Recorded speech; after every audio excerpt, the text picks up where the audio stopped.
ओए कितना कर पहलवान तने नंबर निकल दी है। अरे तू कहां गया यार?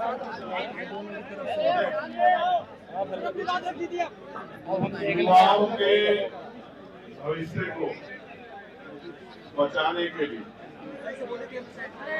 युवाओं को सख्त करने के लिए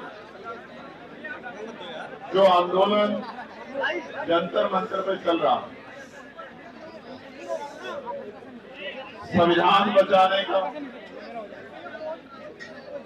युवाओं के भविष्य को बचाने का, इंस्टीट्यूशन बचाने का जो आंदोलन इसकी शुरुआत बीजेपी के साथियों ने की है, अब वो आंदोलन गति पकड़ रहा है। क्योंकि भले ही गर्मी क्यों ना हो, बिल्कुल बिल्कुल, लेकिन संघर्ष से लोगों के दिलों में ठंडक जा रही है।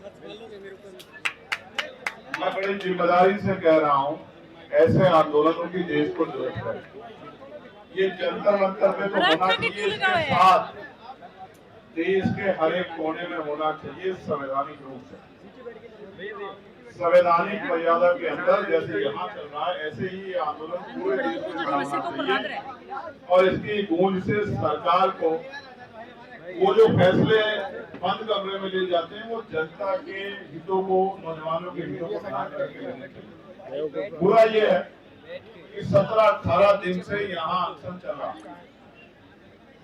सोनल वांगचुक और 4 बच्चों से और मैं मिला हूँ जो पीएचडी के स्टूडेंट हैं, वो अपने जीवन की परवाह नहीं कर रहे। मैं जब यहाँ आया उससे पहले मुझसे बहुत लोगों ने कहा कि आप जाके अनशन तुलवा दीजिए, आप उनको समझाइए। लेकिन मैं यहाँ उनका हौसला तोड़ने के लिए नहीं, उनके हौसले को बढ़ाने के लिए आया। मैं ये कहना चाहता हूँ, एक आंदोलनकारी होने के नाते हमें जो संघर्ष कर रहे हैं अनशन पे, उनको समझाने की जरूरत नहीं। हमें सरकार से सवाल पूछने की और सरकार को समझाने की आवश्यकता है, और समझना सरकार को पड़ेगा। मैं एक अनुभव आपके सामने साझा करता हूँ। मैं भूख हड़ताल पे अक्सर क्यों नहीं जाता, हालांकि देश में ये बहुत अच्छा तरीका आजादी से पहले से ये फॉलो हुआ है।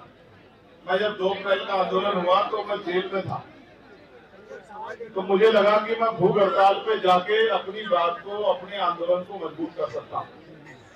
तो मैं 6 तारीख से भूख हड़ताल पे चला गया, और ये मेरा पहली बार था कि भूख हड़ताल का अनुभव। मैं लगातार 8 दिन तक भूख हड़ताल पे रहा। मेरे साथी मुझे अखबार की कटिंग पहुंचाया करते थे, तो अखबार ये लिखता था कि चंद्रशेखर 3 टाइम खाना खा रहे हैं, 2 तरह की सब्जी ले रहे हैं, दही ले रहे हैं, दूध ले रहे हैं। मुझे उस अखबारों को पढ़ के बहुत तकलीफ होती थी कि मैं इतनी ईमानदारी से आंदोलन कर रहा हूं, भूख हड़ताल कर रहा हूं, अनशन कर रहा हूं, जान की बाजी लगा रहा हूं, और मीडिया क्या कर रहा है।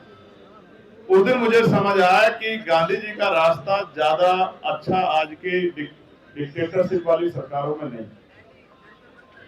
इसलिए मैंने उसके बाद कभी कोई भूख हड़ताल नहीं की।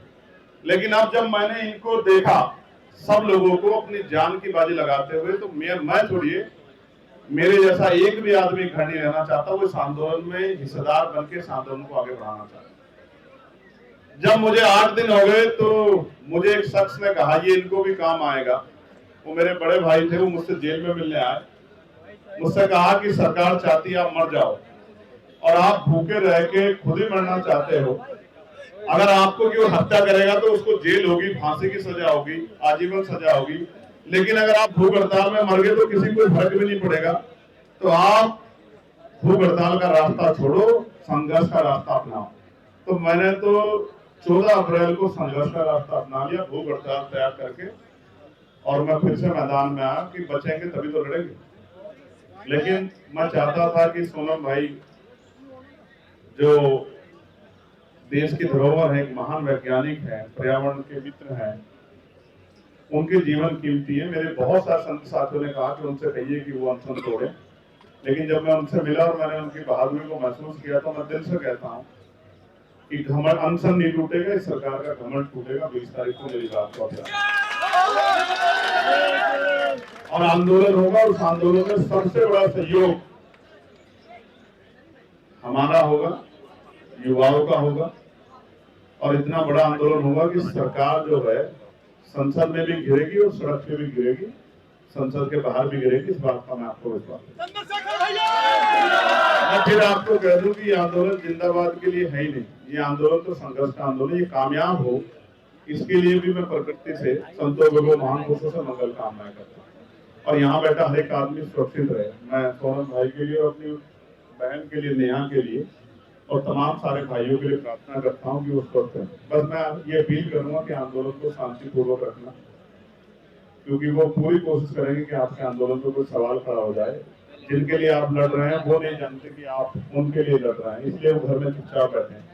हर माँ चाहती है कि शहीद आजम चंद्रशेखर आजाद जी और सरदार भगत सिंह जी पैदा हो, लेकिन वो पड़ोसी के यहाँ क्योंकि शहादत देनी, जिन्होंने ये बुगुल फूका है, मैं उनका दिल की गहराई धन्यवाद करता हूँ कि उन्होंने जिम्मेदारी उठाई है। ये काम हमारा था, उन्होंने शुरुआत की है, उनको अकेला नहीं छोड़ेंगे, हम उनके साथ खड़े हर तरीके से। कामयाब होगा आंदोलन, जीतेगा आंदोलन और इस्तीफा भी होगा। मैं प्रधान जी के लिए कहूंगा, धर्मेंद्र प्रधान जी, जो मैंने मंच से भी कहा था कि कुर्सी तो है, तुम्हारा जनाजा थोड़ा ही है, अगर कुछ कर नहीं सकते तो छोड़ क्यों नहीं देते। अगर आपकी नैतिकता ही खत्म होगी है तो कोई क्या कहे आपको कि आप लोगों के मरने का इंतजार कर रहे हैं। जनता आपको भूलेगी नहीं, जनता याद रखेगी आपको, देश भी याद रखेगा, नौजवान भी याद रखेगा। पेपर लीक नहीं होना चाहिए, एनटीए जैसी एजेंसियों की कोई जरूरत नहीं है। फेयर सिस्टम हो, बच्चों के भविष्य पे हमला ना हो, बच्चों के भविष्य का खिलवाड़ ना हो, इसकी जिम्मेदारी सरकार की है।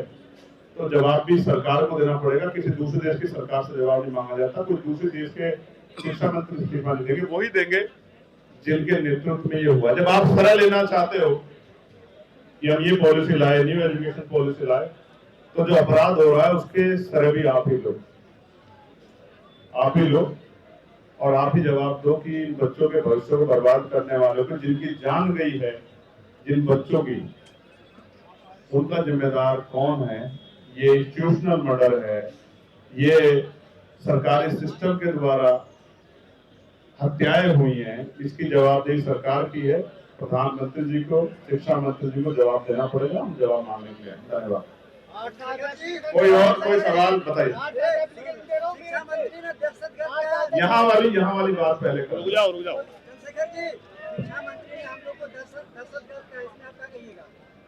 देखिए, सवाल नहीं टूटना चाहिए। लोकतांत्रिक व्यवस्था में सरकारों की जिम्मेदारी है, अगर कोई आंदोलन हो रहा है तो उससे मुंह ना फेरे, उनसे बात करें, संवाद करें, हल निकालें। बुद्ध ने मध्यम मार्ग की बात की है, लेकिन आप संवाद त्याग करें, किसी के मरने का इंतजार नहीं कर सकते। आप जिम्मेदारी वाली सरकार नहीं, आप जिम्मेदारी वाले शिक्षा मंत्री नहीं। मैं बहुत जिम्मेदारी से उस संसद का मेंबर होने के नाते कह रहा हूँ, आप गैर जिम्मेदारी दिखा रहे हैं। आपको लगता है कि ये कितने दिन बैठेंगे, चले जाएंगे, ये जाए ना जाए, लेकिन आप जरूर जाएंगे, मेरी बात को आप याद रखें। मीडिया वाले के सवाल, मीडिया वाले इस वाले विषय में कोई सवाल हो तो बता दो, एप्लीकेशन दे दो। मैं इनके साथ खड़ा हूँ। मैं 20 तारीख को कोशिश करूंगा, अंदर भी लड़ूंगा, इनके साथ भी खड़े होकर लड़ूंगा।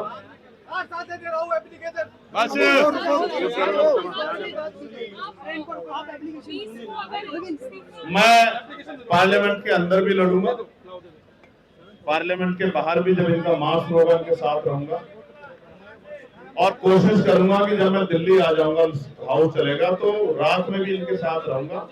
मैं अपने इन भाइयों को अकेला नहीं छोड़ूंगा जिन्होंने अपनी जान को दांव पे लगाया है, जो सरकार के टारगेट। ये लोकतंत्र है, या शर्म की कीमत है। आज कितने लोगों की नींद उड़ जाएगी और कितने लोग अनशन पे बैठ जाएंगे सरकार से। मैं फिर आपसे कह रहा हूँ, ये लोकतंत्र है, यहाँ सबसे ताकतवर देश का संविधान है, और जो लड़ रहा है उसको देख के लड़ने वाले लोगों की संख्या रोज बढ़ेगी। मेरी बात का इनका भी सवाल है। संसद के अंदर आप लोगों की रणनीति इस वक्त क्या हो पाएगी, क्योंकि अगर ये यहाँ से जाते भी हैं, मार्च करते हैं, तो मुमकिन ये भी